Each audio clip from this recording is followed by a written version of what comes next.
Dr. Randall, the Soul Doctor, author of Soul Doctoring, Heal Yourself, Heal the Planet, shares her 40 years of experience as a cross-cultural practitioner, medical futurist, and expert in 20 different modalities of healing, along with amazing interviews with some of the leading minds in medicine and big thinkers in all walks of life. The stories of our lives are the woven energies of our soul's paths. They feed and ignite the spiritual light that nourishes the universal soul, the one mind, the cosmic consciousness where we all come together. This podcast is going to be a deep dive into the personal stories of people who have made significant contributions to the planet. What formed them? What moved them to become these leaders and innovators that inspire us so? Hi, Zion. What's going on? Oh my God, I miss you. How long has it been since you were here? I had 5-6 months, I think. Yeah, it seems like longer, but look forward to your coming. You've accomplished a lot since you've been gone. I want to introduce my listeners to Zion Clark, Big Z. He's an amazing guy. Just the people that I have on this show, Zion, are people that are making a difference in the world. People that have done something that no one has done before. And I believe you are definitely one of those people. You know, Zion was born, people would have thought he wouldn't accomplish anything. And he's accomplished more than anybody. He was born without legs. He has something called caudal regression syndrome, and he was born without parents. And he's gone on from that, although he did get a wonderful foster mother, to accomplish all kinds of things. He's an all-American pro-track athlete. He was featured on the Ellen Show. He's the fastest man alive. He recently set a record. How many yards was that, Zion? That was 20 meters, so 21 yards. Yeah, 4.78 seconds. And you were coached by an amazing athlete himself that was Butch Reynolds, right? Yeah, he is a 400 meter. He used to be the 400 meter world record holder. That must Team USA. Yep. That must have been a lot of fun. And he's also has an award-winning Netflix documentary. It's really good. You should catch that on Netflix. He has the whole world's eyes on him now. He's very likely to be the only and first athlete to medal in both the Paralympic and Olympic categories. He's a Black leader. He's coming here to go to Team Body Shop and get himself in even better shape and work with his coach, Antonio McKee. And I can't wait to see him. So how are you doing? Z, tell us what's going on from your end. A lot of big things have been in the works the last couple months. A lot of hard work, a lot of lifting out in Ohio with this guy named John Foster. He actually used to coach my sister back in the day. Wow. And then, I bought a new car. What'd you get?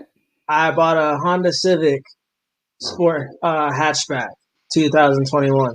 Nice. It's very nice, accommodable for my wheelchair, which just makes everything a lot easier. And my girlfriend built me this awesome stool to lift me up higher, so I don't have to put my chair in the driver's side seat. She's a carpenter? She's handy, huh? She's just very intelligent.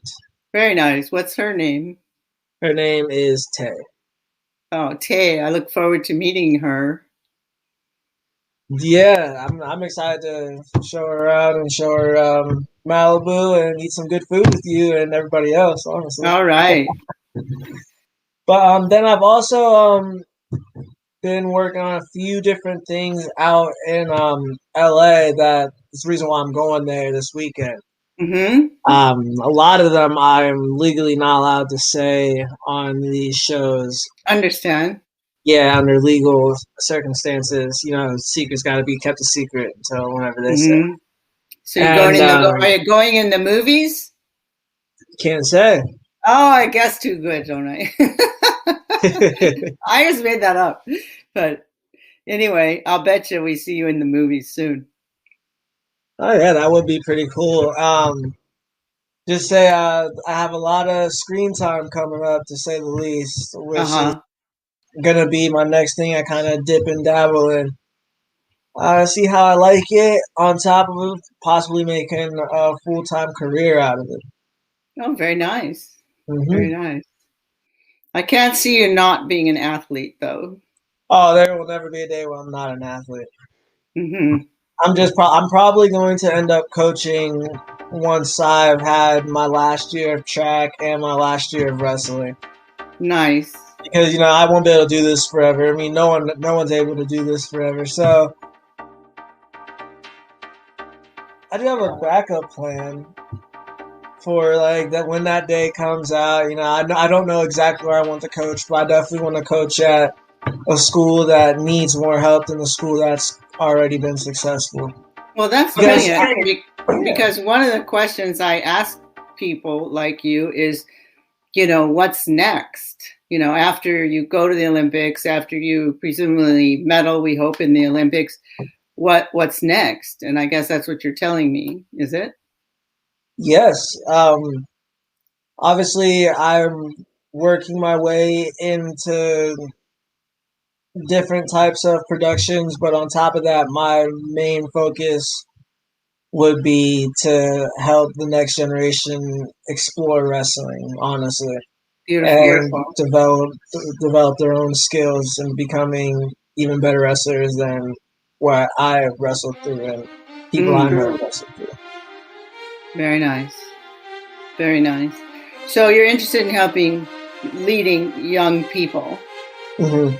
Mm-hmm. And is that confined to wrestling, or you have other ideas? No, there's multiple ways to be a leader in general. And obviously I do have a lot of gravitational pull with the wrestling, given I've pretty much been immersed in it since I was a kid. Mm-hmm. I'm able to identify with those certain kids a little more than I would kids from a completely different sport. Mm-hmm. That's because I just know the ins and outs, the ups and downs. As much as I know up to date about the sport, given that I'm still learning myself, being able to help kids like that really don't have that great family life, but they just have a hard time in school in general. Mm-hmm. I want that to be kind of like their escape and be like a reward system and help them build it up with their grades and with their skill. And I think I could do something like that. Oh, for sure. So you want to give them opportunities that you really didn't have. Mm-hmm. Can we go back to that? Would you mind talking about that? How was that in the beginning when you you first were being raised up, and I know you had, until you found your mom, that it was pretty rough, wasn't it? How was that? Yeah, it was rough, you could say. It's foster care system is no laughing matter, to say the least. I know people that have gone through it. I've gone through it. Everybody's story is different. Everybody has their own struggles, and it's not always as good as it seems. And me growing up through that, I learned the hard way that the world isn't a nice, loving place all the time, and you got to really survive and just try to make it the next day and just live. Puts it in perspective now that I'm older, that I'm in places where maybe 4 or 5 years ago I wouldn't see myself. Mm-hmm. Mm-hmm. Honestly, though, because I was on a very downhill type of slope with my life. Even after high school, I don't know. I was being just very stubborn, and I was very ignorant and just clueless. And with the help of my mom and my family, I was able to really dial in to the max and just, excel on the mat and excel in track all the way up until this past year where COVID shut down everything. Right. Well, I'm just so proud of you, but I can't imagine, what was it like in the very beginning when I imagine kids probably treated you differently because you are different, but you're different in a good way. How did you deal with that? How did you overcome that? Well, to me, not having legs wasn't unnormal to me, given that's all I've ever known. You know what I mean? Mm-hmm. Because maybe to people looking in, I look different, but to me, looking out, you guys look different. But they didn't shut you out or abuse you, or. I mean, some houses were pretty bad. Not that I want to get into it fully, but yeah, there was a lot of abuse that went around given my very small stature because I never used to be big and strong. Mm-hmm. That didn't happen until I was like 18, 19 years old. Yeah. Until I really was able to get a lot stronger. That's also because I was having full meals provided by my wonderful mom. But back then, I was easy to be a target. But you must have been strong inwardly. That's what I'm trying to get at. Where did you draw that from? From God or from, you had to push through that and make it to where you could get strong is phenomenal. I mean, and then beyond that become such an amazing athlete. But just to get from where you started to being a strong person, that's right there. That's the big journey. How did you do that? How did you do that? Well, my thing was whenever something happened, after a couple years when I was a kid, I just kind of got through my head that, well, if it's meant to happen, it's going to happen. If not, I don't really care either way. I know that sounds horrible, but that's really kind of what put me through, given, I didn't know what the outcome of every day was going to be. So you accepted it in a certain way. I just accepted that this is what life is, and if this is what it's going to be, I'm still going to live regardless, whether it's like this, like that, or however way that is thrown at me. Yeah, but that's inner strength, see? That's inner strength. How did you get that? I have no clue. You're born with that? Or? I was just tired of everybody around me's crap. Just say it nicely. One time I heard you say you're cut from a different cloth. Is that what it is? Yeah. I don't remember when I said that. I feel like I said that after I got done competing or something. It sounds extremely cocky a little bit. But when I say that, it's because I am different. I'm cut from a different cloth. Everybody has a distinct personality to them that's only them. You're not going to find two exact same people. There could be very close instances where they could be almost like the exact person, but there's still that distinct quality that separates them from that other person because we're our own being. Mm-hmm. And me just being who I am, that different was pretty much plastered on my back from day one. So it's just, I'm different and it is what it is. I don't care. And people thought I was looking weird. When I was a kid, I thought everybody else looked weird because they weren't like me. You know what I mean? It's all just your perception of the matter in general. Mm-hmm.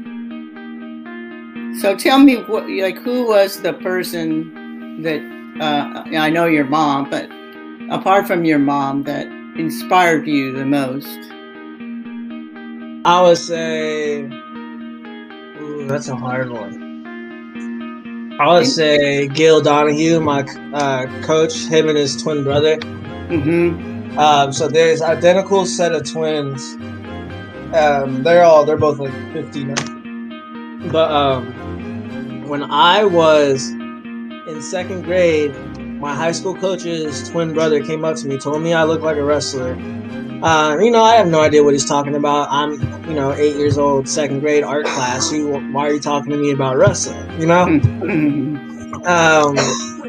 And he just thought that it'd be something I would be good at and something that he saw me doing. And I've never met this man before in my life. This is like, I don't know, almost halfway into the year, about the time wrestling starts. And I'm just now having him as an art teacher. And I just remember taking the flyer home, and it was just, I asked my foster mom at the time, I'm like, hey, can I do this, please? And surprisingly, when I always got no for absolutely anything I asked or tried to do, she told me yes. That was a real shocker. Maybe it's just because it was meant to be, or I don't know. World works in weird ways. But, I went to the practice, and, I didn't know what I was doing. I took the flyer home, and I asked my foster mom, usually says no to everything about it, and she told me yes. And, we went to the practice, and I loved it, and I just kept going. Somehow, some way, every time I moved or went to another place, I still ended up wrestling all the time. And then when I finally moved to Massillon, Ohio, which is where I did most of my growing up, Greg, that's his name, Greg, Donna. He called his brother Gil and told him, like, hey, I have this kid coming to Massillon. I want you to work with him. I had no idea this was going on. I just found this out maybe like 2 years ago that they had this conversation. But they're just like already conspiring on how to help me before I even knew that I wanted help in the sport. You know what I mean? And those two guys, they really taught me the ins and outs, and the way that they treated other people, and the way that they ran the team, and the way that outside of school, how they really were really there just to help and be a positive force, really had a big impact on my life. They probably saw your talent, don't you think? Oh, I had no talent. They forced that talent out. It's like squeezing on a pretty dry rag, I would say. I think they saw something for sure. If it wasn't your body, it was what's in you. The same spark I'm referring to that got you from, when you were a kid to having an attitude like you're going to just go forward anyway. Mm-hmm. They saw that. So then what happened after high school? Where'd you go from there? I went to Kent State University, where I became an All-American in wrestling at 125 pounds. And then where I did all sorts of fun antics on Team USA for track and field during those years. Honestly, leading all the way up until COVID. Just being a pretty dominant force on the track, letting people know that I'm here and I'm not going anywhere. And you got to deal with me every time you race. And that's my attitude towards it. Because I like to go fast. I love that feeling of wind in my face when I'm racing. It feels like electricity. I don't, like, that's the only way I could describe it. I've won junior nationals. I've placed second at the world trials. I've raced for Team USA in Canada. Placed second there. Now, are you talking about in the chair or on your? No, in the chair. Yeah. I've been out of the country a few times. I've raced all over the U.S. competing against the fastest guys in the world and in our own country. And I think I've put myself in a very, very good position leading into this next track season. And I think that's why I have that Olympic dream for track and for wrestling, given the type of competition that I've competed against and beat time and time again. I really think that it's very possible for me to come out and be the world champ, be the all-around champ in both sports. And it's not just for me, it's for my family. I want them to see all the hard work that they gave me the chance to even do. And I want to reward that with me winning. Like, I'm just want to give the medal. If I say I win, I just want to give the medal to my mom, and I don't even care if I ever see it again, because that's her medal. Because of her, she's the reason that I'm there competing. She wouldn't let me quit, wouldn't let me give up or nothing. My mom's stubborn, just like I'm stubborn, but she might have a little edge on me, because she's my mom. And she really just pushed me to be better in everything that I'm doing. That's beautiful. Yeah. So what do you think about becoming a teacher? I actually would not want to be a teacher. I want to be a coach, but not a teacher. Well, that's kind of a teacher, isn't it? Or well, being a wrestling coach, I can beat up the kids and not get in trouble for it. Not like beat up the kids, but I can rough them up in practice. You can teach them your move. Yeah, really teach them. And show them instruction on how to use the skills they develop to, not be mean, and to use it only in cases of emergency or just when you compete. Mm-hmm. That's that kind of coach I want to be. I want to be able to leave a lasting impact on these kids till after they're way out of school. Like how my coaches left impact on me. I still stay in contact with my coaches from high school, because those are two great men. You know what I mean? Yes. I want to be like that. And I guess you could call it teaching, but as a wrestling coach, I wouldn't be the nicest guy all the time. Not saying like I'd be an awful coach, but the type of person I am, I don't take any crap from anybody. Sometimes the best teachers are, kind of hard on you in a way, That's... Yeah, but my thing is, I'd rather take. I wouldn't be able to stand the whole team that doesn't like to work hard. I'd rather take three guys to every tournament that works their butt off than a team that doesn't want to even remotely try. Mm-hmm. Yeah, that makes sense. That's like. And I want to be able to build a team like that. I want to be able to build a program like that, to where everybody's good. Like everybody has the skill. Everybody is good in school. Everybody is just doing good for themselves. Mm-hmm. Some people call you an amazing Black leader. Yeah, I was put in the Black Lives Matter section of Netflix this past year. Yeah, I saw that. Yeah, and I want to be that type of symbol that, I do stand up against racial injustice. Mm-hmm. I am a big supporter of Black Lives Matter, and I will stand by that statement till the day I die, or until the day that some change is actually made. Mm-hmm. And being dubbed a leader in that matter, I feel that I have to lead by example at all times, and I have to be on point at all times to show Black excellence, to show Black integrity, to support Black businesses, to support Black lifestyles, our lifestyle in general, because we are people too. You know what I mean? And I feel that with the documentary and everything that I'm doing, I'm able to I feel like I'm putting some of it on my back, and I'm able to inspire people to get out there and still chase after their dreams no matter what's happening in the community and in the world, because we are our own people, because this is a free country. That's beautiful. You have lots and lots of followers on Instagram because they admire you for what you do, where you've come from, what you're doing, and your abilities and your ability to speak and lead them. They're watching you. They're waiting to hear what you have to say.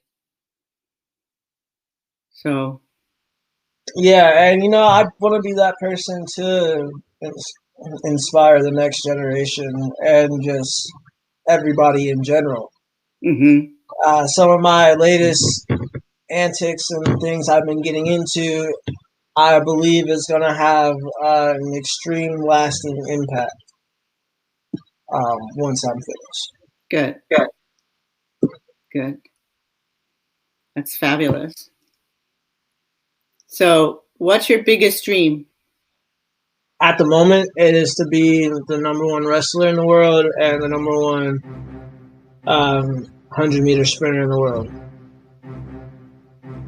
Okay. And to hold that title for a reasonable amount of time. Awesome. And what are the words of wisdom that you want to leave with my listeners today? What do you have to say for them for the future? Looks like we're coming out of this COVID thing. What is it that you want to say to inspire them or help them through their problems in life? Well, with everything that's been going on, I would say tough times definitely aren't over. Let's be real, they're not going to be over. Whether it's COVID, whether it's something else. Mm-hmm. As a people in general, we evolve and we move forward because that's what we do, because that is the will of the human population, is to evolve and to keep moving forward as we develop each year, as each year passes. Mm-hmm. Well, that's brilliant, because there are going to be other challenges. There may even be other pandemics, but if we come together as a people, like you said, we can overcome these if we unite and come together as one people. Mm-hmm. And that's how I feel. So I want to say that your limits only stop when you do. Mm-hmm. Well said. Because there is no such thing as limit. There's an artist that's a big fan of mine. I'm a big fan of. Named G Herbo, and his kind of slogan is "No limit," and I love that, honestly. Mm-hmm. Because there's no limit to success. There's no limit to knowledge. There's no limit to improvement. Yeah, I've heard it said that your limits are what you think they are, and so it's good to think you have. Did your mom tell you could do anything you wanted to do? My mom did. At the time, my mom was just supportive in every decision I would make. Mm-hmm. Especially when it came to sports, because she wanted me to choose what I wanted to do, and she just wanted to see me happy at what I'm doing and just see me try my best. And if I tried my best, she was happy. Mm-hmm. Nobody knew I was going to do the things that I'm doing. I didn't know. My mom didn't know. Nobody did. Things kind of just started happening, and I'm glad to say that I'm happy that they are. Not for all the recognition and the success, but physically doing some of the things that I do and beating some of the people that I beat, whether it's a race or a match, that feels good. Getting your hand raised feels good. Winning a race feels good. Mm-hmm. And I just can't escape that feeling. And now that my mom, and I have to support my mom and my family, and now a whole community of people, I feel like I can do anything. So where did that come from, Zion? I worked hard enough. I feel that no doubt about that. No, not like I worked hard enough. I still have a lot of work to do, but up to that point when I started having that first taste of success, I really worked myself into the ground. Yeah. I trained 7 days a week, maybe 2 or 3 times a day. for 3 months over the span of summer between 2015 and 2016. So was it the success that gave you? No, it was just the fruits of my labor. Just everything that I was drilling over and over again. Like 1 week, I might hit the same move for a week and hit that move almost 1,000 times. So it was just stuck in my head, and my muscles just knew how to do it without thinking at all. And just doing that every day, like day after day after day. On top of not having a car, so I'm pushing my chair all around the city. I might push 5 miles to go wrestle for 2 hours, push 5 miles back, take a small break, push somewhere else, go wrestle there, and then push all the way back. It's really the dedication and just the grit that you got to have to do something like that. Yeah, incredible. And I was able to accomplish something that I didn't think I'd be able to. I honestly had no idea. I did all that work during the summer, and I wrestled at Kent State in this high school division tournament, and I got my butt kicked. And this is right before my senior year started. And I remember just that first match, I just blew this kid out of the water. And after that, just win after win after win after win. And I just got a good taste for it. And plus, I was very happy, and I was honestly excited because all my friends on the team, they were always pretty good. In general, they were those top dogs on the team that ran everything. I wanted to be there with them, and finally at that point I was able to get up there, compete with them, drill with them, spar with them just as hard as they spar with each other, and I was excited.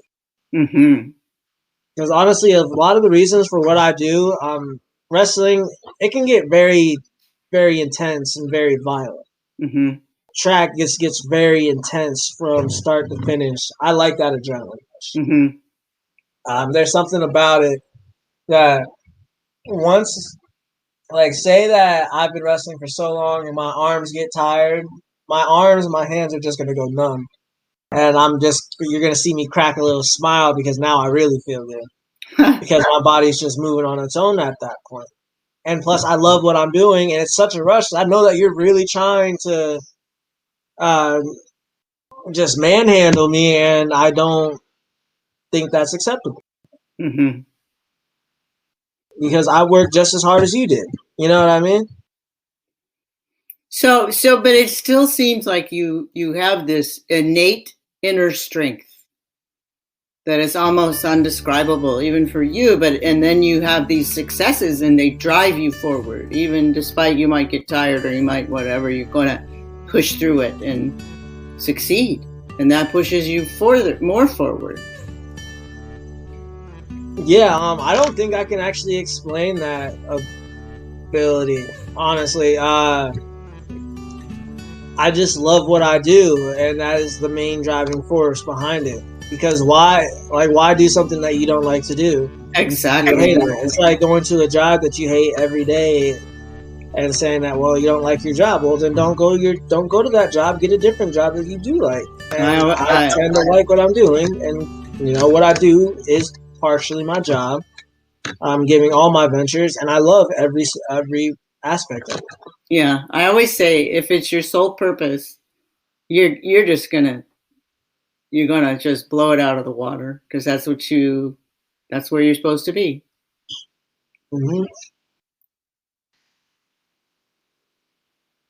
Maybe that's what it is.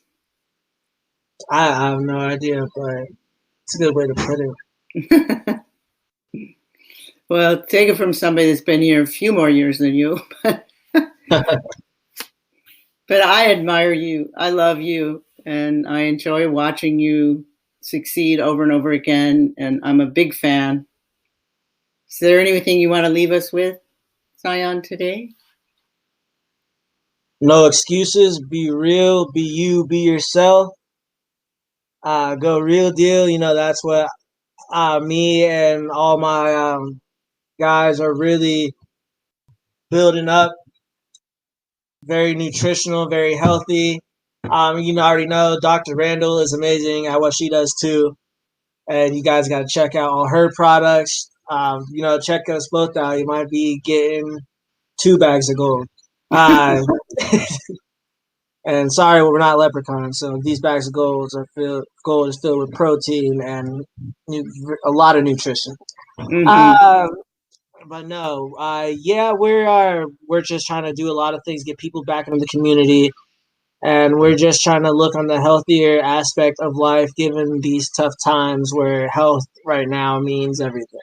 Okay, Zion, we'll be in touch soon. We'll see you soon here in LA. Can't wait. Yeah, I'll definitely slide up to Malibu with my girlfriend.